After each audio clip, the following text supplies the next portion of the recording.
Everyone.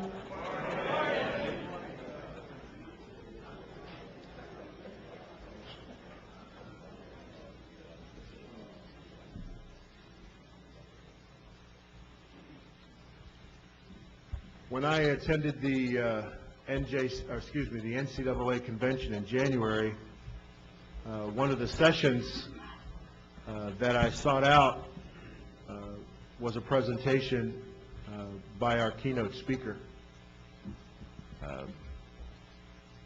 I knew him only by reputation, and having listened to some of the presentations that he had previously given, and I was struck by the forthrightness of his presentation, and it reminded me, those of you who know Logan McKechnie know that Logan doesn't mince words, and he tells it like it is, and it's up to you to have to deal with those words.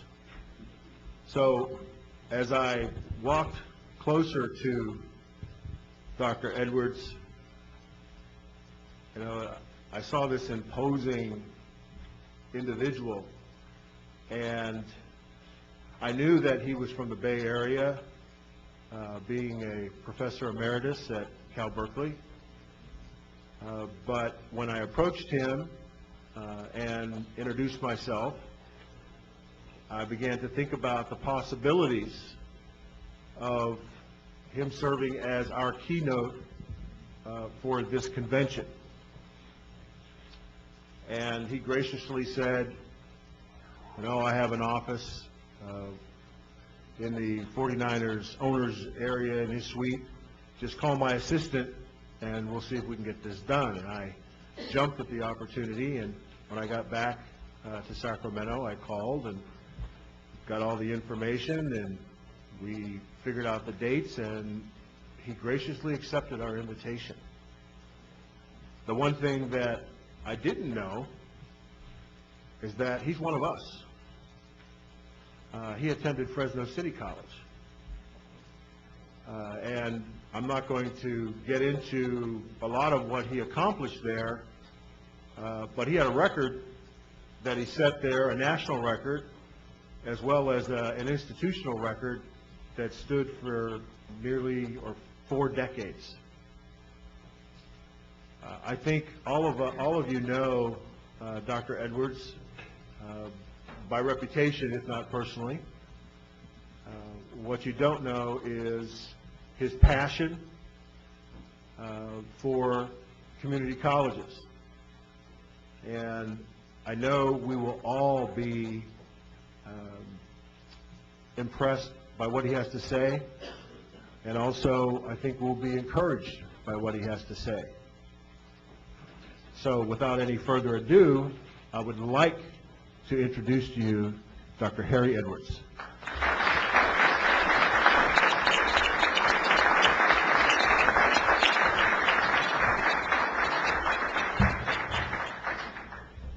Good morning to everybody. Thank you very much, Carlisle, for the introduction.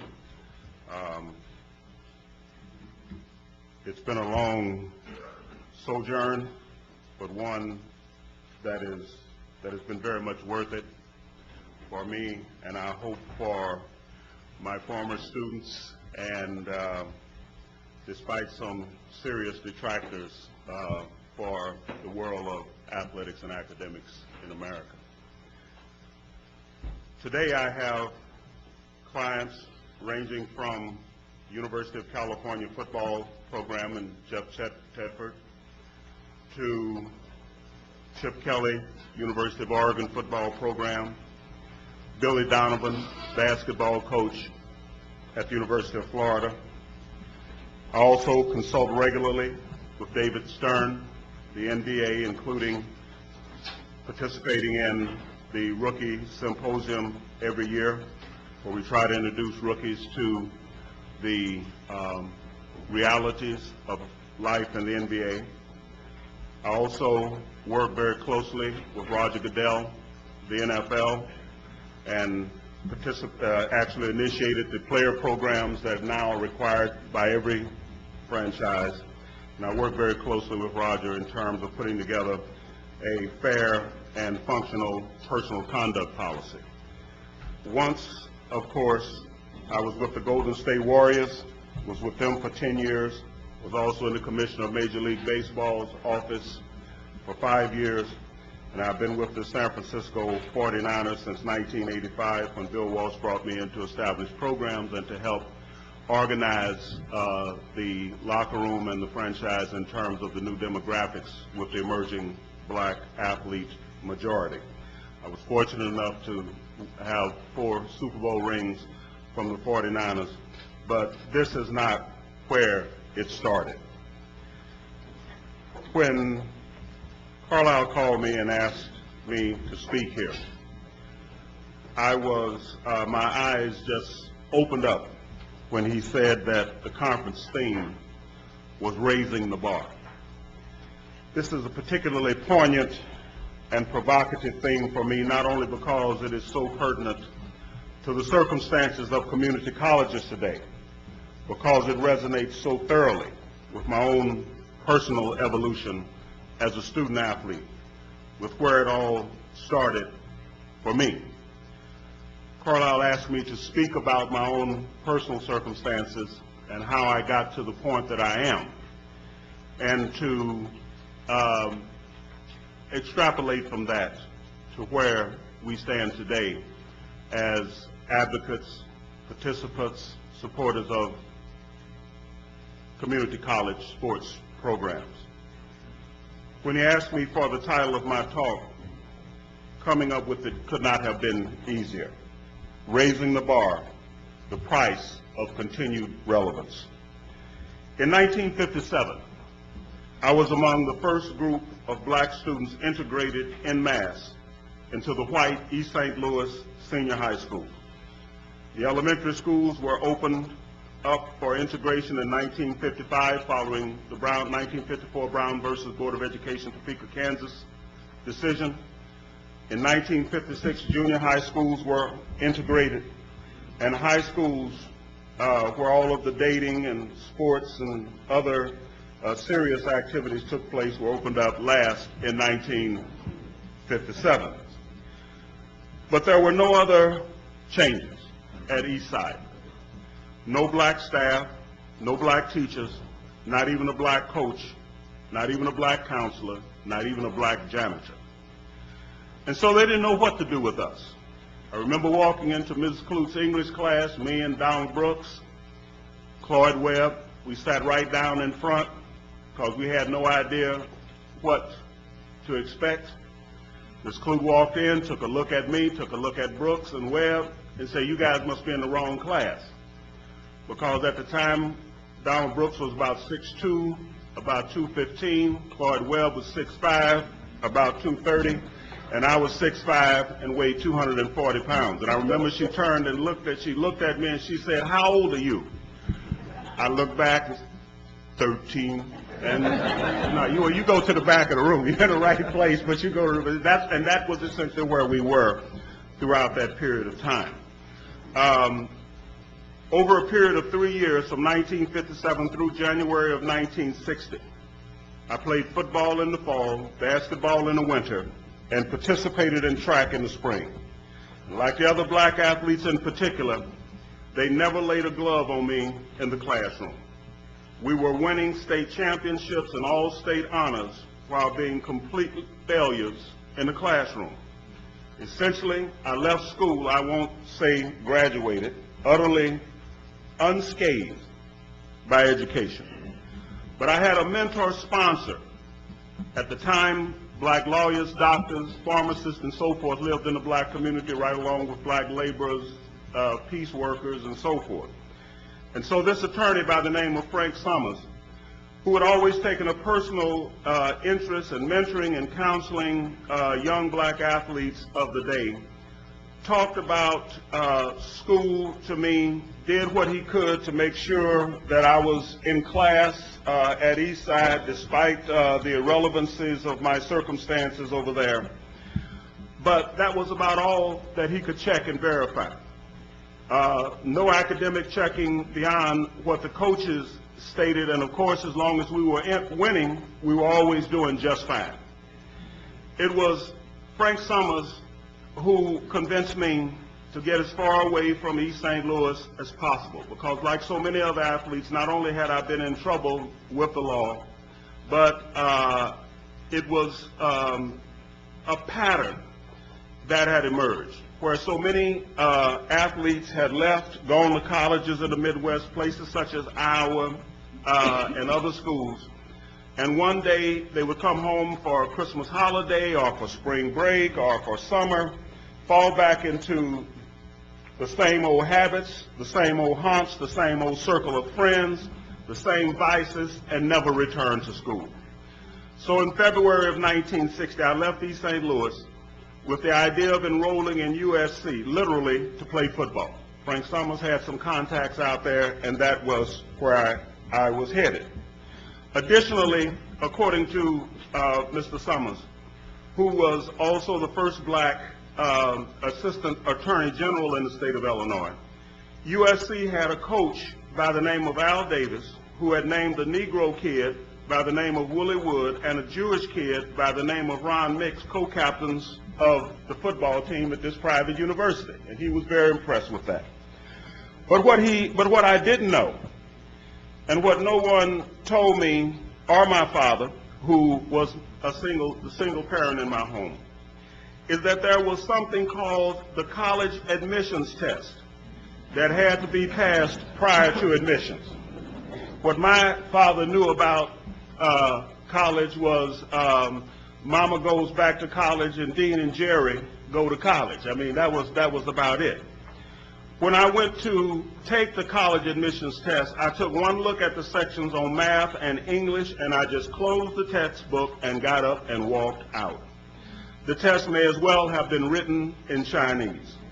But at the time, you could attend a 2-year community college, a junior college, a city college, and transfer to a 4-year college or university, sometimes with as little as a semester under your belt, and in terms of transferable credits, and not have to take the college admissions test. So I ended up at Fresno City College, which at the time, along with Bakersfield JC and LACC, was viewed as a feeder school for USC in terms of athletic talent. It was also a good fit because I had relatives in Fresno. So March 10th, 1960, I enrolled at Fresno City College and immediately joined the basketball team, which had about 2 games left. My only full season at FCC was track and field, where I set a school record and on my first throw with the discus, and in May set a new national college record as well as conference record. Though the national record only stood for about 8 years, as a school record, it stood until 2001, some 41 years.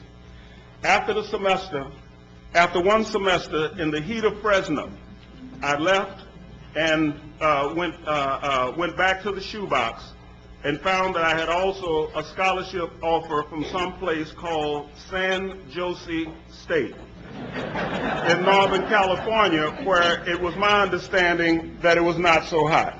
I had never heard of the school, but that didn't matter once I had a touch of that 119-degree heat in July in Fresno.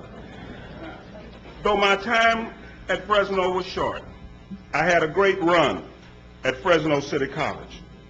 But my athletic achievements were not the most significant or salient experiences that I had there. Perhaps the single most significant occurrence happened on the day that I returned to class for finals, the Monday after I had set all those records at the West Coast Relays. I was in my history class. It was in my history class. I walked up and handed in my blue book, and the teacher volunteered this, which I will never forget. He said, "Harry, the athletic thing is going to eventually pass and fade. If you're going to continue to be relevant, because I was all over the Fresno Bee and the Sacramento Bee and the San Francisco Chronicle and in the media and on television and so forth. This was some heady stuff for a 17-year-old kid. If you're going to continue to be relevant, you're going to have to raise the bar on the books. And you can do this. There are some guys who come through here who can't, but you can. You have just got to make up your mind to raise the bar, unquote. It was with a tremendous sense of having done that and of continued relevance when on March 10th, 2011, Fresno City College invited me back to give the first presentation of their alumni lecture series. So after 51 years to the day, it would appear that having raised the bar, I'm still relevant, at least in Fresno.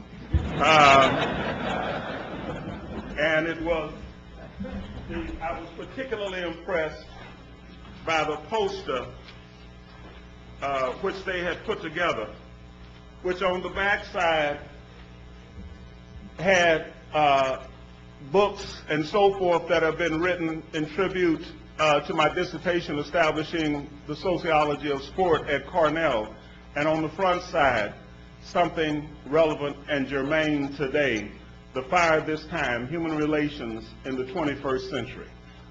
This was one of the greatest honors that I have ever been given. I put it above the Super Bowl rings, the PhDs, the honorary doctorates, and all of the rest, because it was at this community college where it all started. Let me give this to you, Carlisle, because, you know, 3 days after I'm dead, you better put that on eBay and get some money for it.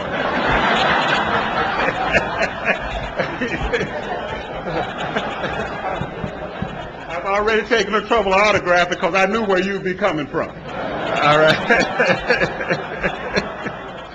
Okay.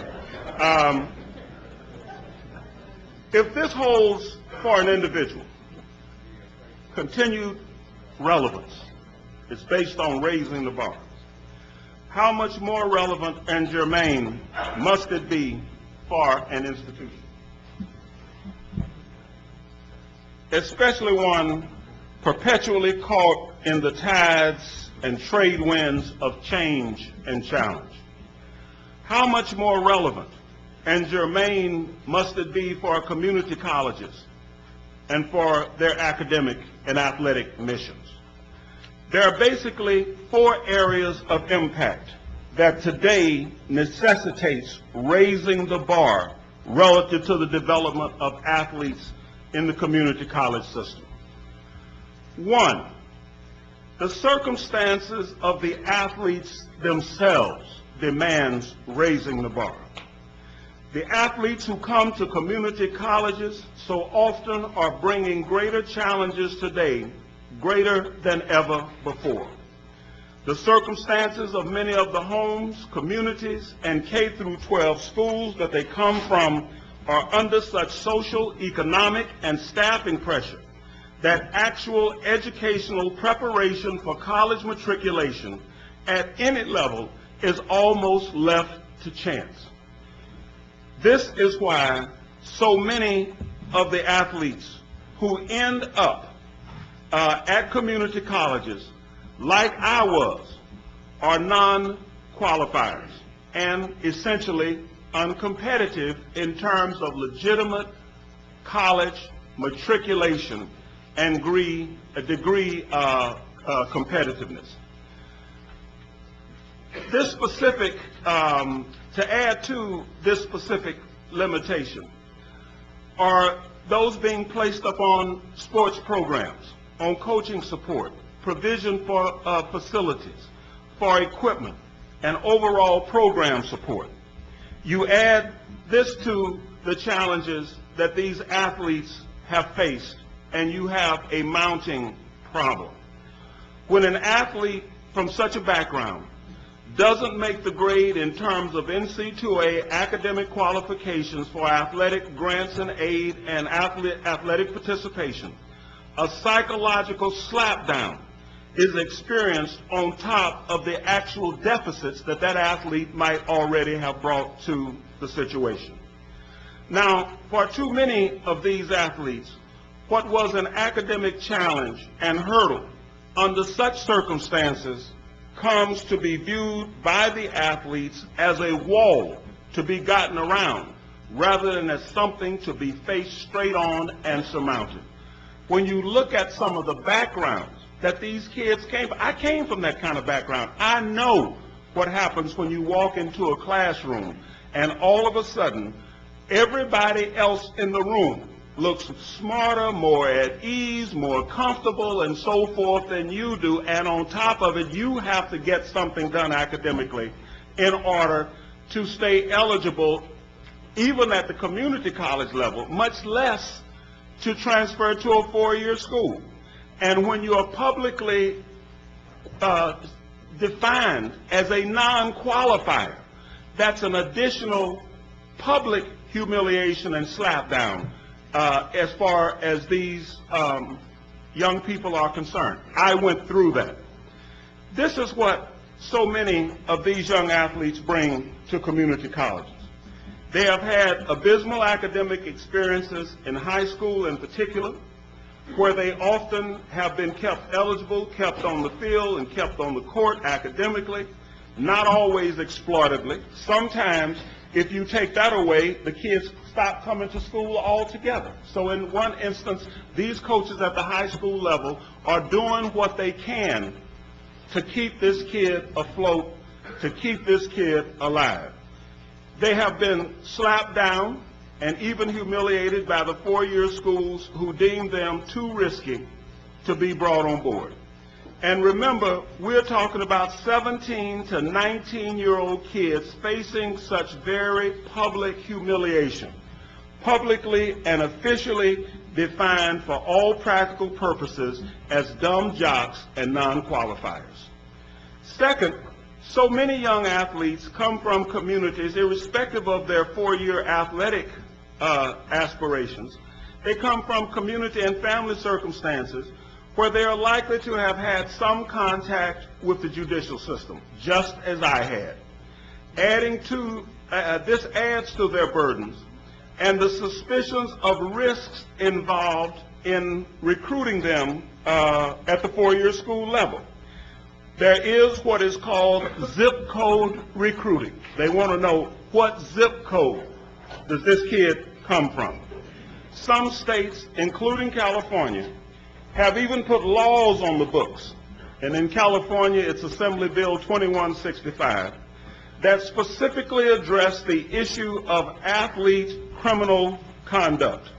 Interestingly, if you had committed those same crimes outlined in Assembly Bill 2165, you could continue to participate in band, you could continue to participate in theater, you could participate, even become president of your college class, you could even join academic honor societies, but you cannot participate in athletics.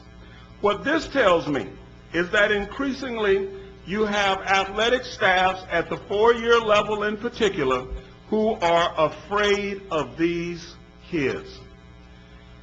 And finally, just by virtue of having attended a community college, flags are raised during at both the four-year collegiate level and during professional sports draft recruiting. I've been associated with the draft processes in the NFL, went to the combine for 20 years, interviewing for the 49ers. I interviewed athletes from the NBA draft. I worked with rookies in the NBA at the rookie symposium every year. And the last thing that you want to hear is this was a JUCO kid. Because when that is said, what it really means is, let's take a closer look at this kid before we bring him in, because the risk is up. And it doesn't make any difference whether it's Cam Newton or anybody else, when they say this is a JUCO kid, the flags go up. The second big area of impact has to do with the challenges facing community colleges in California today. These challenges pose additional problems. Under existing state budget proposals, community college funding is scheduled to be cut by $400 million. For many community college institutions, it is going to come down to cutting academic offerings and staffing or support for athletics. If you don't believe that, then I got a bridge that I just came across that I can sell you cheap. How community college athletic departments comport themselves in terms of demonstrating their academic viability is going to have some impact on their fates. A demonstrated commitment to academics is going to be helpful.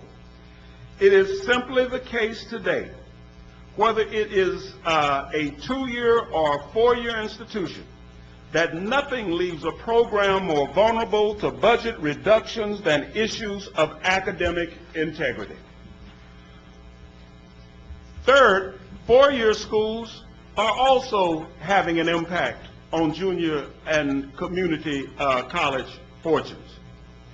Not only are 4-year school budgets being cut, but such traditions as tenure, unionized support staffs, and even the concept of a 4-year degree are under attack because of budgetary concerns. Fewer remedial courses are being offered. Fewer general education classes overall are being offered, and more emphasis on advanced classes associated with degree completion, along with higher tuition and fees, and a greater openness to recruiting out-of-state and foreign students in order to get higher tuitions, all mean that these 4-year institutions are less and less amenable to taking on the risks of underprepared students, irrespective of the level that they come from, high school or community college. State-allotted monies and privately generated subsidies to sports programs are being increasingly tied to athlete academic performance at 4-year institutions.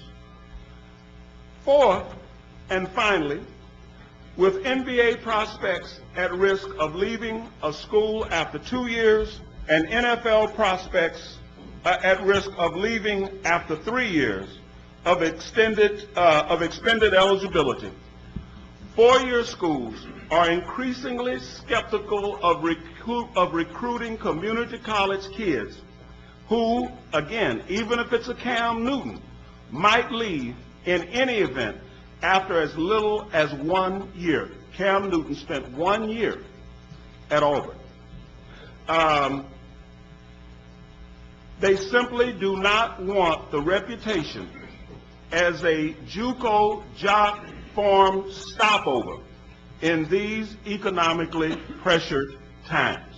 They cannot even use the excuse, well, yeah, they were only here for 1 year, but look at the championship we won and all of the money we made. As Carlisle reminded me today, only 6 schools at the 4-year level finished in the black. And you're talking about 119 in terms of the athletic programs. You're talking about 119 Division I football schools and 329 Division I basketball institutions.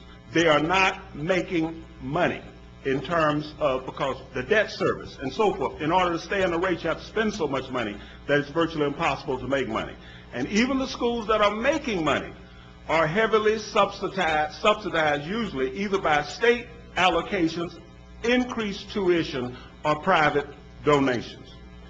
Now, the bad thing about what I've just outlined here is that it is going to get worse by almost every measure.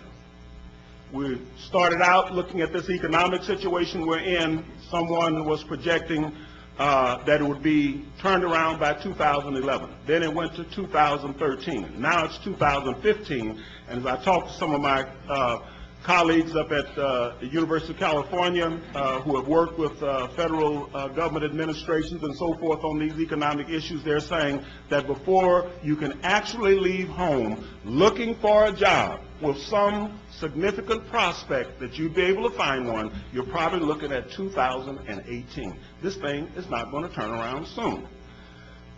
The good part about what I've outlined here is that there is not a single point that I've touched upon here that cannot be ameliorated to some degree or extent by you, the people involved in athletics, the professionals involved in athletics at the community college level. Now, no one can reverse in 2 years or 3 years what has been established in the home, in the community, and in K through 12 schooling over 18 years of a kid's life. But as was the case for me at Fresno City College, where I literally learned to read, you can begin the process of change. And that, at a minimum, means raising the bar academically in terms of expectations that you have for these kids, in terms of preparation that you provide for these kids, and in terms of the performance that comes out at the end of the process. The first thing that woke me up at Fresno City College was that someone made it clear to me that they expected me to be a good student and that I could become a good student as well as a good athlete. By the time that I completed my BA degree in 1964 at San Jose State, I had a choice between attending a football camp where I had been offered a tryout by the San Diego Chargers or the Minnesota Vikings, even though I played basketball instead of football. My basketball was brutal enough that they thought that I still could just pick up where I left off at high school. Or I could accept a Woodrow Wilson Fellowship, which I had won, to pursue a PhD at Cornell. I went to Cornell principally because Minnesota offered me a $1,500 signing bonus and $9,500 a year, which was still almost 3 times as much as a school teacher was making at the time, 1963-64. San Diego offered me a $2,500 signing bonus and $10,000 a year if I made the team, which would have been tough because Ernie Ladd and Earl Faison were already defensive ends down there. And I went to Cornell because it paid $36,000 a year. Only $22,000 went for tuition. The other $14,000 was for, quote, living stipend, which means that I could make more money earning a PhD than I could, and lifting nothing heavier than my pencil, than I could by going down and playing football. So if I was too dumb to take that deal, I probably should have gone to school anyway because I needed the education. But in any event, I went to Cornell. But it began with expectations at Fresno City College. Expectations are empty without preparation. This means programs and paths to access and the time to prepare. As a freshman at San Jose State, I could not participate in varsity athletics. I had a whole year to prepare, to get my feet underneath me academically, to take whatever remedial classes that I needed in math, in foreign languages, and so forth. So by the time I did go to Cornell, they had told me when I walked into Cornell, it takes 8 years to get a PhD in sociology from Cornell. That's the average run time. I ran through the program at Cornell in 3.5 years, took German and Spanish and passed the language requirement, wrote 2 books, Black Students and the Revolt of the Black Athlete, and 28 articles, and a dissertation that established a new field in sociology. That's what they did for me at the community college level. Not only was I prepared to meet the challenge of academics, I believed in myself and the fact that I could get it done. That happened at Fresno City College. And in the end, in academics as in athletics, it comes down to performance. Expectations, preparation, gives you the confidence, and ultimately performance. To have the degree, as so many of our kids tend to have, without the performance capability, puts them in the same position as the thief who stole the chief's horn. The fact that he stole the horn wasn't his problem. That was the chief's problem. His problem was, where is he going to blow it? And it's the same when you go to school, get all kinds of job courses added on top of job courses, qualify, get your degree, get all your units, and leave without being able to perform. All of my athleticism, all of my grades, and all of my commitment to athletics and academics would have been meaningless unless I could perform within those academic contexts that mattered at San Jose State and at Cornell. Even many of our community college athletes who leave with degrees, unfortunately, cannot perform academically at the next level. They have the AA and the GPA, but they are not competitive in the four-year classroom in any meaningful way. We have to be honest about that and address that as professionals in athletics. We have to turn out people who can perform. And I'm not telling you something that I heard about or is theoretically possible or something that I read in a book. I'm standing here before you as evidence that we can do this without the requisite performance capability in the classroom. So many of our athletes are still left on the outside looking in when it comes to qualification status. Efforts to get a community college third year off the NC2A eligibility clock has real potential in terms of remedying many of the academic and social cultural issues emphasized here, but only if that time is fully embraced and seriously and systematically utilized for academic preparation. You have the opportunity to begin the process of turning around the perceptions, the perceived performance risks, and the image of the JUCO athlete. Even more important, if something systematic is not done, community college athletics will become less and less relevant as a factor in D1 collegiate sports planning and systems. Additionally, there's this. If we cannot effectively educate athletes who have every incentive to be educationally capable, if for no other reason than as a condition of continued participation at the four-year level, how can we even hope to educate that pool of urban kids, blacks, Latinos, new immigrants, and so forth, who will constitute the majority of California's student-age population before the end of this decade in this state, and by the year 2035 nationally, our largest pool of college-age students will be African Americans and Latinos for one very simple reason. That's who's having the babies. If we can't educate these athletes, how are we going to educate these urban kids? So in proving that you can educate athletes, that you can establish processes and procedures and protocols for educating all of those young people who will be turning principally to our community colleges, you provide a service for all education. You can begin to establish paradigms for educating all of these kids more generally. And in the end, this might be the greatest contribution and achievement of all. All of the Harry Edwardses of the community college experience notwithstanding. Thank you very much. Perhaps we can have some questions.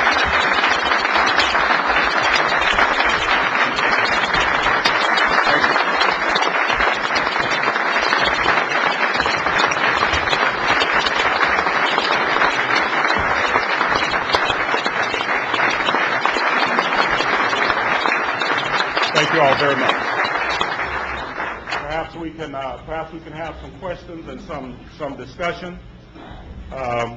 There's so many issues. Our kids are being so turned around. I mean, everything from the Jalen Rose and Grant Hill struggle, reflective of a struggle for hearts and minds in the African American community. Kids want to wear their hat sideways, the baggy pants. To be a good student is to act white and all the other nonsense, as opposed to being on mark for what it is that we should be concerned about. There's a struggle going on in the African American community for hearts and minds that goes back to some of the things that we tried to do right in the 50s and 60s. Integration was one way, as I experienced in East St. Louis, and selective, which is to say it wasn't institutional and two-way, where whites went into black institutions, blacks went into white institutions, and it was at a institutional level. We didn't integrate the Negro leagues, for example, the way that the AFL and the NFL integrated. The NFL didn't go into Al Davis's operation and take out Hewitt Dixon and Darryl LaMonica and those great football players. They went in and it was institutional integration, and it was two ways. So now we have an American Football Conference and a National Football Conference. American Football Conference is largely just the old AFL. That was two-way institutional integration. We had one-way selective integration where those who were on or within sight of the mobility ladder moved up, moved out and on to the periphery of white institutions and white society, and those who left behind were not part of the integration process. The outcome after 50 years, going back to World War II, and the decade of the 50s, Brown versus Board of Education, Topeka, Kansas, is that not only have we bifurcated into two separate classes in black society, we have now become, for all practical purposes, two separate people. Different language, lexicon and imagery, different cultural values, different worldviews, different projections as to the proper path of development forward, and it gets so ridiculous that there are people in the traditional African American community who wondered if Barack Obama was black enough to represent them as president. We've gotten to the point that there's a struggle for hearts and minds in the African American community, and that is largely what you're also dealing with at the community college level, because to this day, most of the black athletes come out of the traditional black community. The middle class doesn't produce athletes. I have 3 kids. One's a corporate lawyer, the other one is a doctor, and the other one is a computer engineer. My son is 6'7", about 235 pounds. And I asked him, well, are you playing basketball? No, I don't want to play basketball. See, I want to be like Michael Jordan. I want to be like Bill Gates. So then I'll buy me a basketball team. I mean, so that's a different worldview. Yeah, I had a daughter that played basketball, went on basketball scholarship to Arizona, and she said, but this doesn't change anything. She left Arizona and got a full fellowship to Keck Medical School at USC and went into pediatric surgery. Her mind was oriented differently, even though she participated in athletics. But those kids who I see at the NFL Draft Combine, at the NBA Rookie Symposium, those kids that I see up at Oregon in the Ducks football program, even over at Cal, and most certainly back at Florida in Billy Donovan's basketball program, most of those black kids come from urban inner city communities. And we have a battle for hearts and minds, and that is what was important about the Jalen Rose Grant Hill dust up. Not what Jalen Hill thought about Grant Hill what Jalen Rose thought about Grant Hill 20 years ago in terms of him being an Uncle Tom. Neither one of them are what they were 20 years ago. So there are so many things going on that directly impact us that we have to understand, break down, and analyze, and be able to transfer to our professional dealings with these kids. And hopefully you will keep that in mind. So when something like that comes up, you want to always ask, what's really going on? What's that about? And try to understand it within the context of the challenges that you face. I've talked too much. Any questions before we? Yes. I don't know if this thing is on or not. I appreciate everything you said. My name is Evans Roderick. I'm the president of the California Community College Academic Association. Oh, great. And you were going to be a guest speaker at the N4A, the National Association, Nashville, Tennessee. It got snowed out. Remember that? Right. We got to get you back to the National. All I want to say is amen to everything you said. Thank you. Thank you very much. Thank you very much. Yes. Dr. Edwards was one of the principles that's under attack, in my opinion, and I think maybe a little bit conscious Of access yes. within community colleges. Yes. As an organization, when we talk about raising the bar, to me that means infrastructure, such as raising the bar in terms of satisfactory progress to participate as student athletes, which would, by definition, limit the participation of some of the lower achieving student athletes. What would be your response to that occurrence should we raise the bar structure? Anytime that a student is on a campus or in an environment where the principal mission of that campus and environment is education, and even where that educational mission is tied to, and in most instances condition, set the qualifications for participation in sports or band or music or anything else. And that kid that's coming in is not getting it done as a patterned reality. I'm not talking about the occasional kid who just can't cut it or the one that, but as a patterned reality where that is a systematic problem. It's not the qualification. It's that we have not yet figured out how to get the job done. That's a professional issue. That's not an issue of the standard. So when you say, if we raise the standards, if we say we're going to raise the bar, you're going to have a kid coming in here who can't meet that standard and therefore can't participate,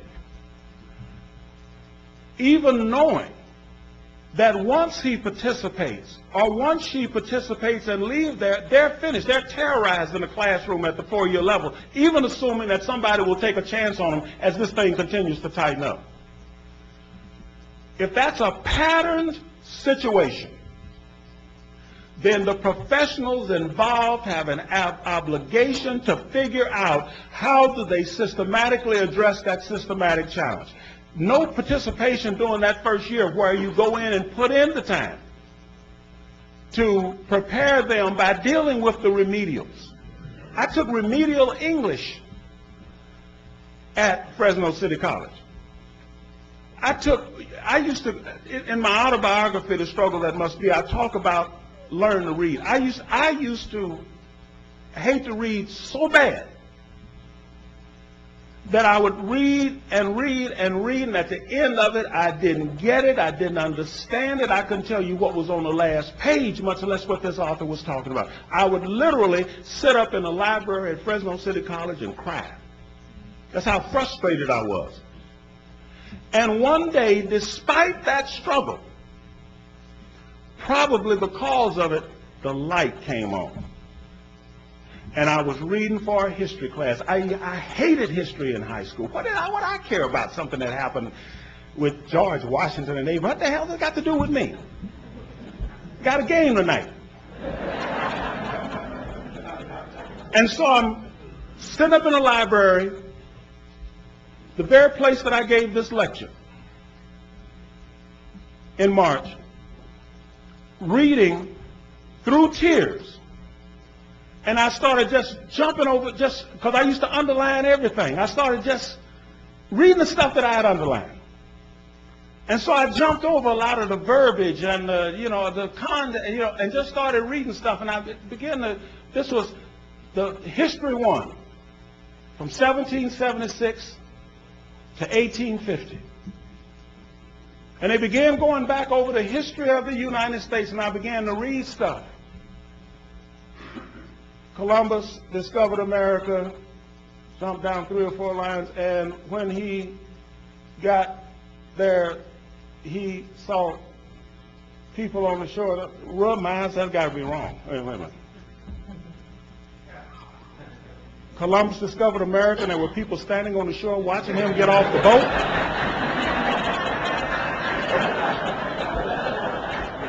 I said, hey, wait a minute. And so it dawned on me, every book has a story, and the issue is, how do I understand the story that that author is trying to tell me? And I found out that most of it was their opinion. And it got so bad in the classroom in my history course that I would go in and the professor would go, now in the textbook on so-and-so and such, Professor, I know, but as I went back and looked up that footnote that's not what it said. Here's what it said, and therefore what he is saying. And it got to the place that by the end of the semester in my history class, which is what brought that professor to me, in the end telling me that I could raise the bar. It got to the place in my history class where he would start his lecture, and then all of a sudden he'd look over at me and say, now wouldn't you agree with that, Harry? So, I said, oh, man, that's cool. So again, you have to instill that young person with I title my autobiography, The Struggle That Must Be. You have to instill that young person with that will to struggle. Education is a struggle. Despite what they see on TV when they turn on and they have a school sitcom on where the principal's a clown, the office staff all clowns, the teachers are clowns, the students are clowning. Education is a struggle, and once you instill a young person with that same athlete that understands what he or she has to do to win on the field will do that same thing in the classroom. So when you see a patterned situation like that, it's not the kid. It's our approach to the kid. When I taught at Berkeley, and I have a couple of students in here, they can verify this. Over the 31 years that I taught there, I taught over 50% of the students who came through the Department of Sociology and on a staff that had 48 professors and assistants teaching. And in many cases, I had students who somebody had given up, they're not interested, they're just trying to get the grade, they don't care. But you come to my classes on the first day, first of all, if you could get through the door. There'd be people sitting all in the aisleway. I used to have to tell them, I say, hey, y'all gonna have to clear that aisleway, because if there's an earthquake or somebody comes in here and throws something, I'm gonna be the first one out the back door, so a bunch of y'all gonna get hurt, because I'm coming right on. They would sit in there, and I used to finally have to tell them, I say, hey, look, nobody's going to drop dead. Ain't nobody dropping the class, so you're going to have to try to get in to something next year. And I would have a class that was scheduled for 500 people. There'd be 1,100 people. There'd be 700 people. There'd be 650 people who show up. Because they were incited to think, to learn, and they loved it. They absolutely loved it. And it's the same with these athletes. You can't take a great athlete who's on the field and say, well, he's totally turned off. He's turned off because he's been diseducated up until that point. But that don't mean you can't turn him back on. That's a professional challenge. So when I look at a 3-year deal with 1 year off the clock where you can get this kid in there and focus, keep him in practicing and everything, because that's part of it. That's part of the promise. But incite him to think, incite her to think. And they will take that same enthusiasm that they have on a basketball court, on the football field, on the soccer field, and they'll put that in the classroom. But more than that, it will sustain their relevance, and they'll love you for it. They will absolutely love you for it. That's a professional problem. Yes. Does this work? Hi, Harry. Hey, what's happening, bro? Okay, Mel Mason. Oh, yeah. We go back quite a ways. Don't tell them how long. Okay, all right. But I will talk to them about... I'm looking at 70, and you older than I was. Well, I'm looking at 72. You know, I'm all up on top of it. And I can also attest to something that you said earlier, because I know when we played basketball against each other our freshman years, I thought after the game, this brother should be a football player. So I agree with you. Well, but anyway, my question, Harry, is maybe twofold. One is, I know in the past, and I think that's probably changed some since I was a student. But athletic departments have not often been seen as a part of academia. And so when you're talking about something that is incredibly correct and relevant, you know, about how we work with these athletes and with the initial statements with these young folk needing to be that you're a student athlete, you know, that first and foremost you're here as a student. And so athletic departments, I think, probably over time have really begun to emphasize that as well. So question one is, how does the athletic department, or should the athletic department, take the lead, you know, on this matter that you're talking about? And then secondly, when it comes to athletes who are African American and Latino, in addition to the professional collaboration between the athletic department and the and the rest of academia, the administration, et cetera, should there also be a collaboration with the communities that those young people represent, and what would that look like? Thanks. Oh, absolutely. I mean, you hit on so many things that are critically important issues to be dealt with. You have in the let me first deal with the last part.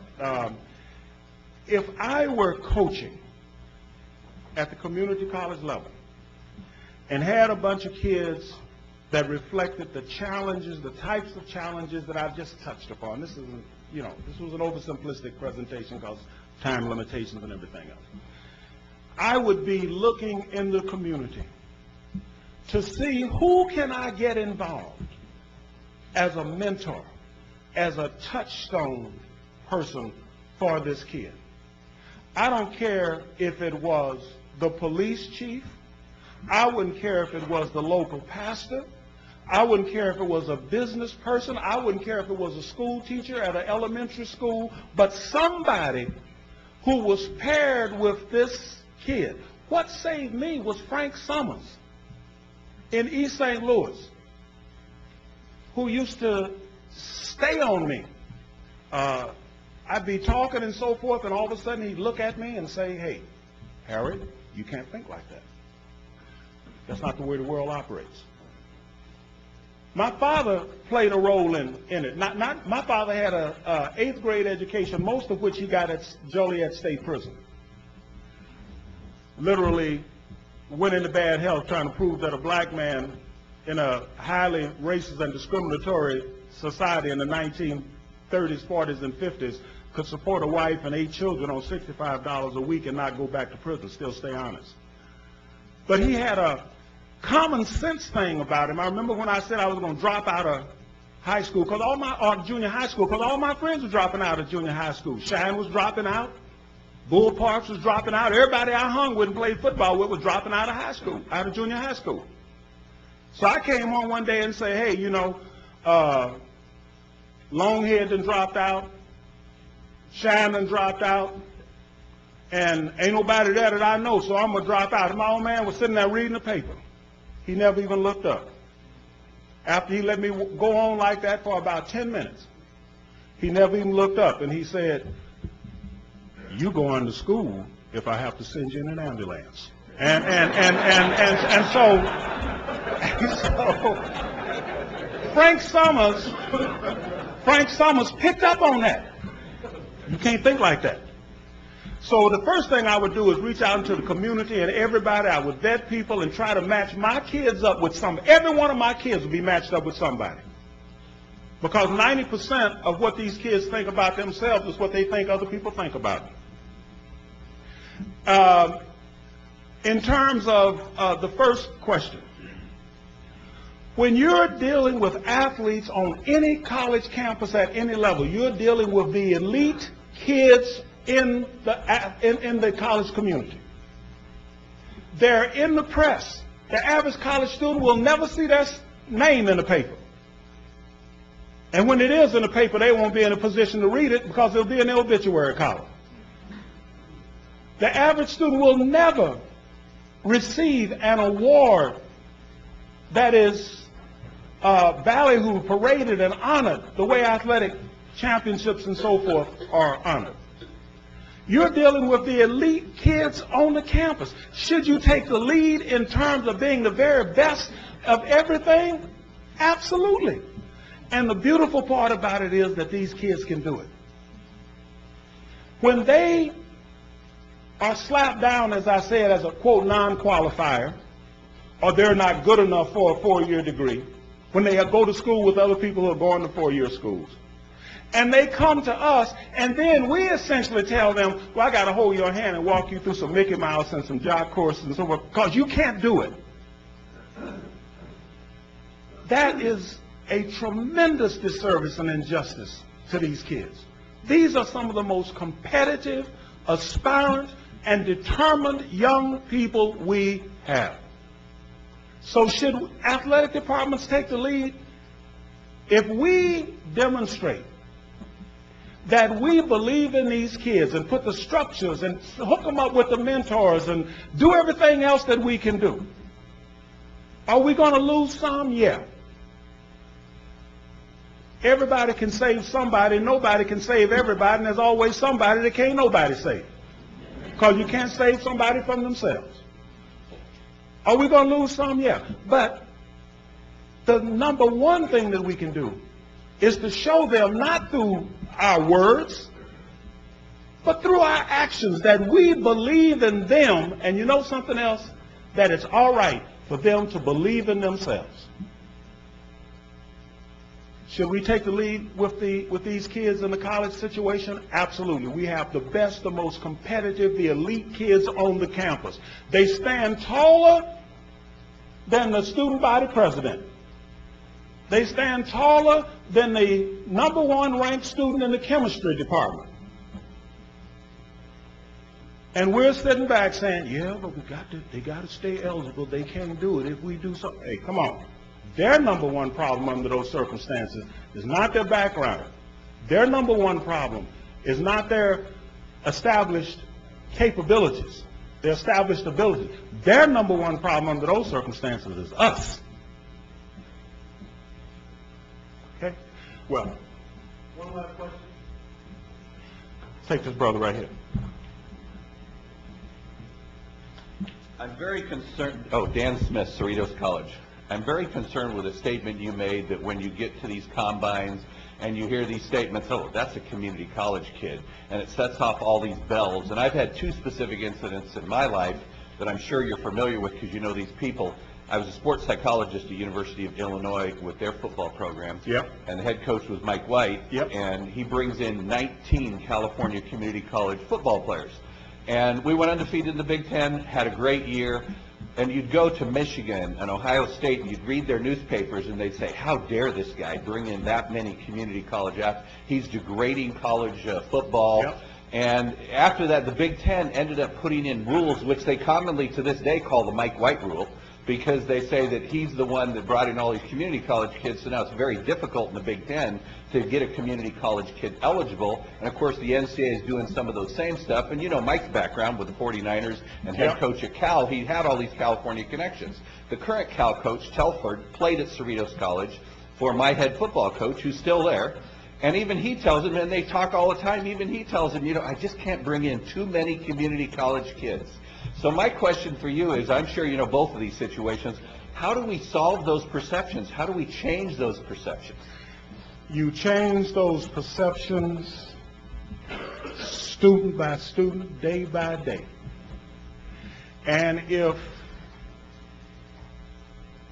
someone had said, we got a junior college kid that is a national champion, has a 3.8 overall average, projects out to qualify for graduate school at Ivy League University and so forth and so on, will write 2 books and 28 articles as a student, along with creating a new field in sociology called the sociology of sport.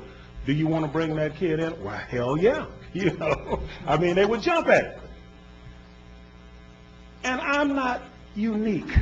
That's the point I want to make. I'm not unique. In point of fact, I know for a fact that there were kids who wound up on the streets of East St. Louis who were so much brighter and so much sharper and had so much more athletic and intellectual potential than I did that it wasn't even funny. But they were essentially lost in the trade winds of the process. You change it kid by kid, program by program, and that's a day-to-day struggle. And you are absolutely correct. Up at Oregon State, up at the University of Oregon, first thing they want to know when Chip Kelly's kids got in trouble, how many of them are JUCO kids? And you're right.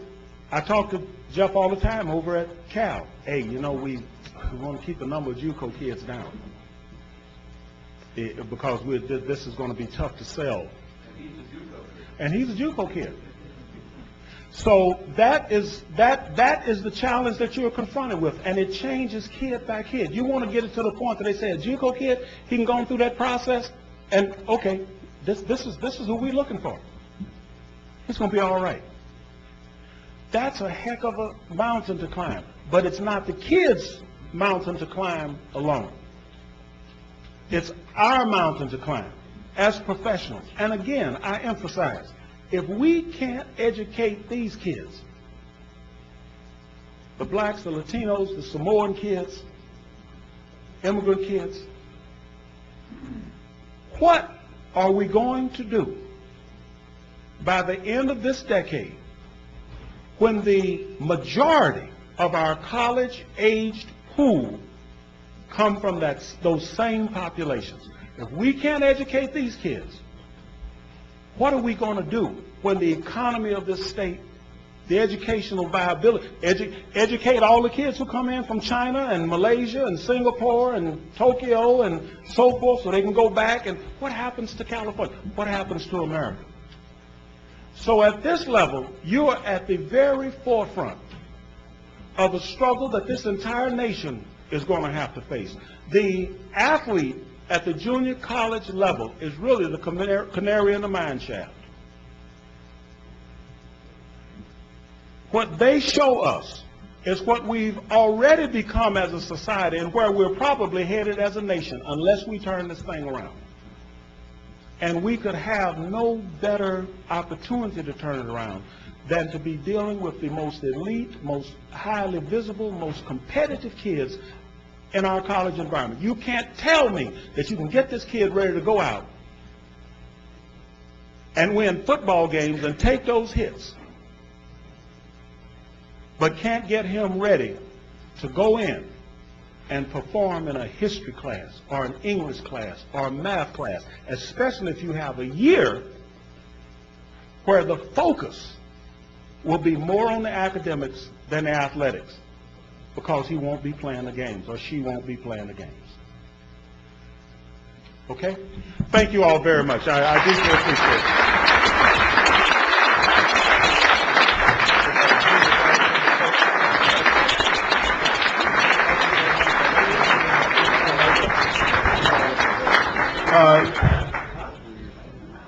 Well, I think Dr. Edwards has not only met expectations, but he's truly raised the bar for us. And I think raising the bar is more about expectations than a new height that we have to get over. When I spoke with Dr. Edwards about being our keynote speaker, he only asked for one thing, and that is to make a donation in his name to a foundation that is in the name of one of the Minnesota Supreme Court justices and his wife that is focused on providing educational opportunities for disadvantaged youth. So truly, Dr. Edwards is one of us, and I have a small token of appreciation from the California Community College Athletic Association, and I'd like to ask George Metagakis to perhaps come up and help me hold this up, or maybe even Debbie. That way you can get a picture.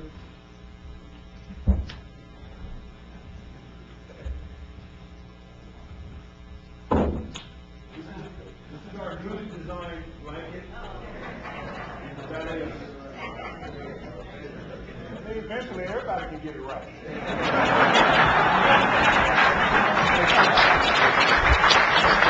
I do appreciate that. You know, I would sign it, but it'd probably go down in value on eBay. This is our newly designed blanket, the California Community College Athletic Association, providing opportunities, fulfilling dreams. Thank you, Dr. Edwards, for all your time and for your words. Thank you very much. Thank you.